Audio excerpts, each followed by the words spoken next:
Welcome to Anime with Annie. Today's recap will be on the series Date Alive from episodes 1 to 5 of Season 1. So make sure to stay tuned until the end and hit the subscribe button if you're happy with what I recapped. That said, let's have a closer look. Episode 1.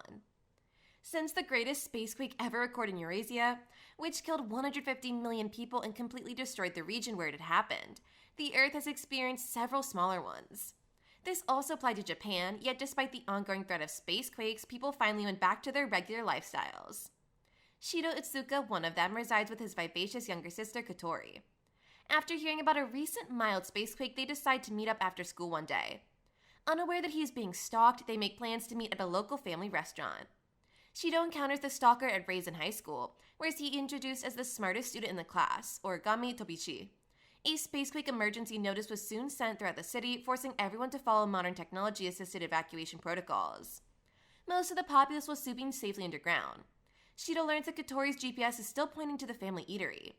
Shido sets out to get her out of concern for his safety, but while doing so, he was carried away by a spacequake that reduces several of the nearby structures to ruins.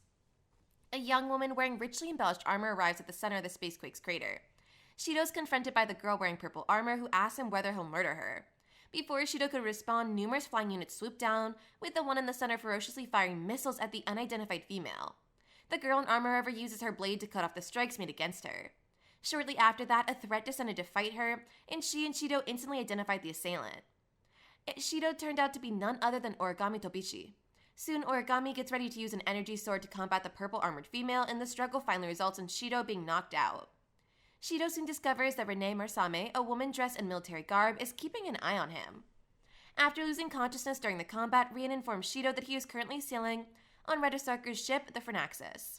Shido learns that the captain of the Phrynaxis is his younger sister Kotori, when Rain takes him to the bridge after determining that he's asking more questions than she can manage. Shido sees that Kotori seems to have an entirely different personality than previously when she describes the circumstances of the prior mystery female, whom she refers to as a spirit. Kotori merely dismisses it and continues by defining the spirit and other concepts. According to Kotori, spirits are extraterrestrial entities that, beyond their volaton, cause spacequakes to occur when they land on Earth. Second, the Anti-Spirit Team, AST, a task force with the responsibility of battling spirits that incarnate on Earth, is the group that fought the spirit earlier. Thirdly, Shido is the individual they need to vanquish a spirit without really killing it. Shido is urged to resume his regular life by Kotori. Kotori complies with Shido's request for answers to more of his queries. Kotori admits that immediately after saying goodbye to Shido, she left her phone at the family restaurant. They are presently 15,000 meters above sea level, in the area of the sky above the earlier created vacuum zone.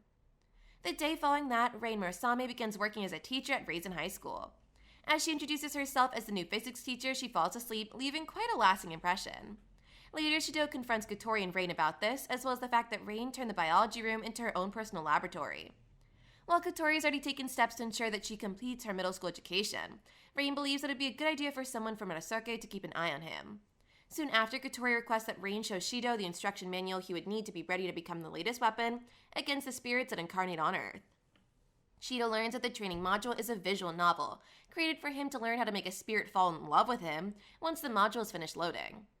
Origami confronts Shido about their surprise meeting during the fight with the spirit the day before, when they eventually cross paths. Shido is instructed by Origami to forget what transpired between her and the spirit. As soon as Shido inquires about the spirit, Origami replies that she must cope with them because the spirit destroyed her family 5 years ago, leaving her orphaned. Episode 2. Shido is currently completing stage 2 of his training, which entails actual human application. The first is his instructor, Tame Okamanan, who, with the help of Kotori and Rain Marsame, falls madly and completely in love with him. He runs into Origami as he tries to get away from her. He uses her as practice but unwittingly develops a romantic interest in her. There is a spatial quake warning, and Raisin High School is expecting to see the princess spirit. Shido enters the school to face Princess after the pupils have been dismissed and a portion of it has been damaged by the spatial quake. Shido develops a bond with the princess and gives her the name Toshika. When the AST appears in the air, they engage Toka with their rifles from a great distance in an attempt to kill her through the green barrier, but Origami notices that Toka is carrying Shido and believes she is keeping him hostage. Origami engages Toka in close combat because Shido is now her boyfriend, but is wounded. Shido is searching through the collateral damage the following day when Toka shows up, asking to go on their date. Episode 3. Shido and Toka are on their date while being watched over and assisted by the Phrynaxis team following the events at Raisin High School. Toka makes the false assumption that each type of food she initially eats is a date. Being unaccustomed to the crowd, she believes that as the pair enters the shopping area, mankind is beginning an odd assault on her. Shido and Toka leave a pricey restaurant and head south of the station, where they approach a makeshift retail area as Origami watches them from the shadows. Toka is able to eat the dishes that are offered to her heart's content, but she observes that Shido does not appear to be enjoying himself. They proceed to an arcade where crane games predominate. Toka unintentionally expresses her affinity with Shido while competing for a prize that has captured her attention. When they reach a cliff's edge, Toka realizes what a date is and understands why the mecha people wish to prevent the destruction of the nice, enjoyable, and stunning planet. In the meantime, Origami is given the go-ahead to murder her with a single blast, but Shido blocks the explosion. Toka launches a frenzied attack on a dazed Origami to exact revenge on Shido after he is dead. Shido is mysteriously restored with his wounds fully healed and descends from the skies toward Toka before Toka can kill Origami. Toka kisses Shido as they descend to the brink of a cliff, as Toka's astral dress vanishes in order to stop the city from being destroyed by a critical condition called Halva no Halva. She asks Shido to take her out on a date once again, confessing that she isn't ready to exhibit her true self. Episode 4. Upon transferring into Shido's class, Toka and Origami started a conflict right away. On a wet, gloomy day, Shido encounters Yoshino for the first time while sprinting through a shrine. He continues on his way, thinking of her as just another chick. Toka's baked cookies for the school and competes with Origami for Shido's interests. When Shido gets home, he finds out that Toka will be residing there because he has locked her powers. Shido still needs to help seal additional spirits, so Tokodori explains that it is also training. Later, when a spatial quake alert goes out in the middle of class, Shido leaves the building to discover Yoshino, also known as Hermit, is the culprit. Shido leaves the shelter to meet Yoshino, leaving Toka behind, but Toka follows him and sees the two unintentionally kiss. Toka sees the puppet and wouldn't give it back to Yoshino, which only served to enrage Yoshino, who then attacked him as he was leaving. While Origami observes Yoshino's puppet that Toka dropped while she was being shielded from Shido from an attack, Yoshino is able to flee from the surrounding AST using her Angel Zuriko. Episode 5. Shido is being avoided by Toka because of her sentiments over what transpired between him and Yoshino. After speaking with Rain, she gains insight into what happened as well as counsel. Shido assists Yoshino in finding her puppet, Yoshinon, during this moment. Yoshino becomes peckish while looking, so the two head to Shido's place for dinner.